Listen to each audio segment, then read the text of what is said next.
जिल्हा सामान्य रुग्णालयातील लिफ्ट पुन्हा पडली बंद.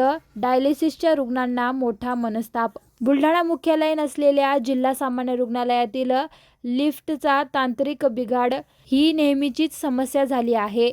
त्यामुळे पहिल्या दुसऱ्या माळ्यावरील इतर रुग्णांसह प्रामुख्याने डायलिसिसवर असलेल्या रुग्णांना याचा मोठा त्रास सहन करावा लागत आहे. सध्या सामान्य रुग्णालयात डायलिसिसचे 39 रुग्ण नियमित उपचार घेत आहेत आणि अशातच वारंवार लिफ्टमध्ये बिघाड झाले असल्याने रुग्णांना त्रास सहन करावा लागत आहे.